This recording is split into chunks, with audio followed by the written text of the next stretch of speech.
President Joe Biden and dozens of other Western leaders are in Lithuania for a two-day NATO summit that starts tomorrow. Several issues are on the agenda, and Oklahoma's lawmakers in Washington hope that more defense spending by members of NATO will be addressed.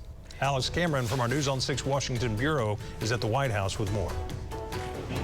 The military alliance's continued support of Ukraine and what that looks like going forward will be a priority discussion. Also, the status of Sweden's application for membership and the implications of the Wagner Group's recent uprising in Russia. And then there's the matter of the members meeting their commitment to defense spending. Collectively, NATO's 31 member nations have sent about $70 billion worth of military equipment to Ukraine since Russia invaded last year. There hasn't been universal agreement on it all, including the president's decision last week to provide Ukraine with controversial cluster bombs.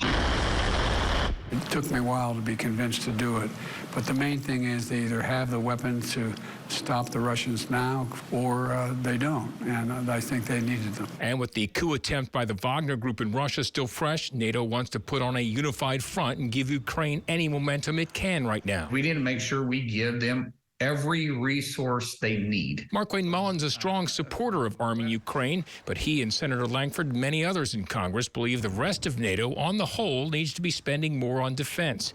It's been almost a decade since members set a goal of spending 2% of their gross domestic product on defense, but in 2022, only the U.S. and 6 others were doing so, prompting Langford, Mullin, and 33 other senators to send the president a letter saying the lack of sufficient progress is politically and economically unsustainable. American citizens rightly question why our government disproportionately bears the burden decade after decade for Europe's defense.